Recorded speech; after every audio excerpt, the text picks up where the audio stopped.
So they started making arguments, like they defend slavery by saying, look, it's vital to our economic and political well-being. How do they defend it? Well, they say, look, they're religious.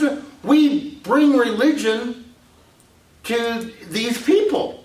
They wouldn't have known about Jesus and his love, so that's why they are our slaves. But we're saving their souls. Not only that, but slavery is present in the Bible.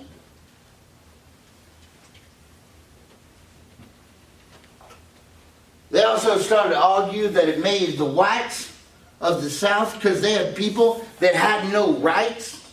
Then the white Southerners, or those who had rights, knew the value of those white rights.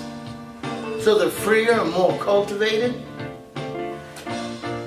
And the slave labor was more humane than the free wage labor of the North. And we already talked about this. They're slaves, they didn't try to cram more than 5 to 6 people into a living space. They had a varied diet. They got more meat as well as a whole lot of vegetables than Northerners did. Up there on the panel you can see an ad. Here's slavery as it exists in America. Here are all the kids dancing around in a circle just talking about how much they love the master and slavery, and there's the guys that are taking care of them. Meanwhile, here's it says slavery as it exists in England. But you could say the same thing about the industrial New England, where, you know, this guy's been left to die. He's not getting any money. Look at how tattered his clothes are. These kids are, you know, hungry, not well kept at all. Everybody got it?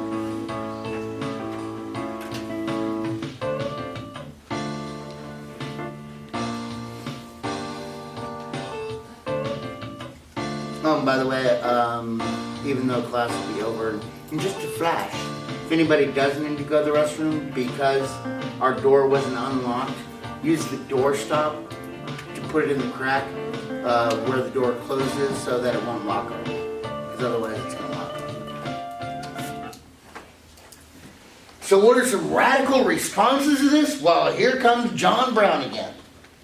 Basically, John Brown felt that God told him that he had to go and attack the arsenal at Harper's Ferry, Virginia, where he'd use all the rifles and all the weapons stored there, and the slaves would come out and he'd arm the slaves and there'd be a rebellion.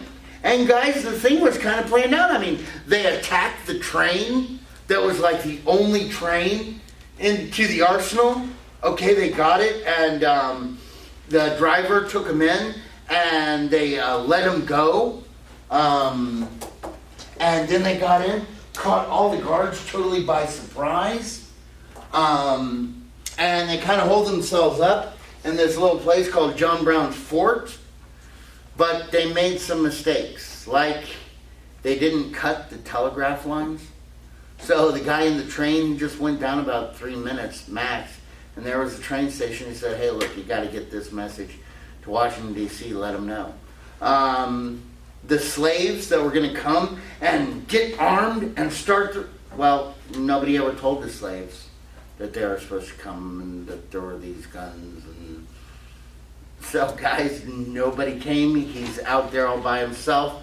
When word did hit Washington, D.C., they got their most ablest general, Robert E. Lee, to collect together a force to go out and quash this rebellion. And basically, through a long fight, they're able to take back the fort. And John Brown is killed. And this is something that's totally frightening to the South. Because the South felt as if, hey, we've been playing by the rules, and now the North is literally coming into the South, and they're attacking us. We ready?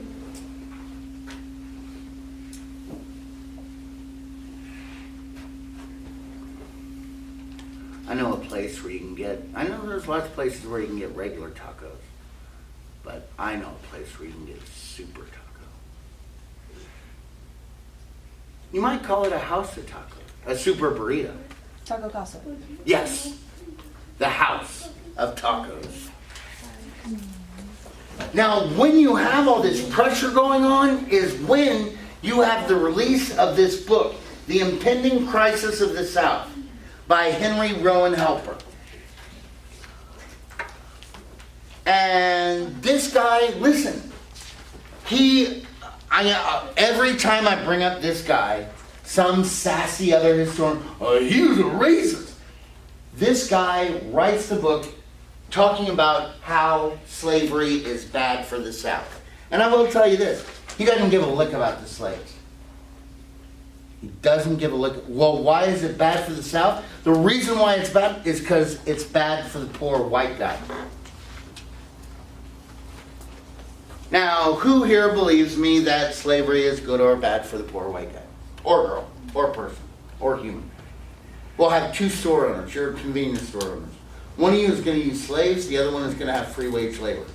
Okay, who wants to have, and who do you think is going to have more money? If we have two convenience stores, and one has slaves as employees, doesn't have to pay them anything. The other one has to pay them, what's minimum wage now?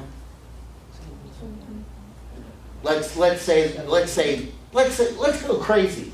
Let's say $10 an hour. Okay, so who wants to own the slaves and who wants to be the free wage laborer? You two, come on.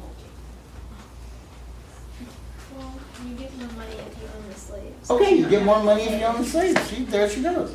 So she's going to own the slaves, right? And you got to pay your workers $10 an hour. You have to buy your workers food. Oh, no, wait a minute, you do. Do you have to pay for your workers' electricity? Oh, no, wait a minute, that's you. Do you have to pay for your employees? And that's you that has to take care of their health care. Do you have to pay for their transport? That's you. Do you have to pay for them when they're too old to work? That's you. Do you have to pay for them if they're too young to? That's you. Crazy. Do you have to pay for their apartment? No, I'm sorry, that's you. Guys, everything she is paying. Who is getting the better deal? She is.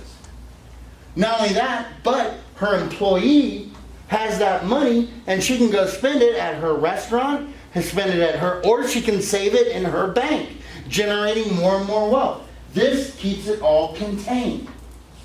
Guys, by having slaves, basically it's limiting the opportunity.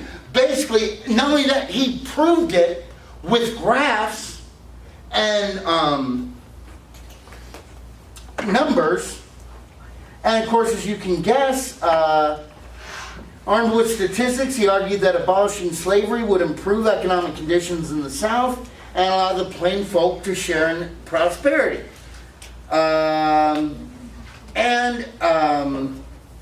Northerners loved it. They distributed it wisely, even though it's written by a Southern racist. It sold more than 500 copies a day in the North. In the South, he's vilified.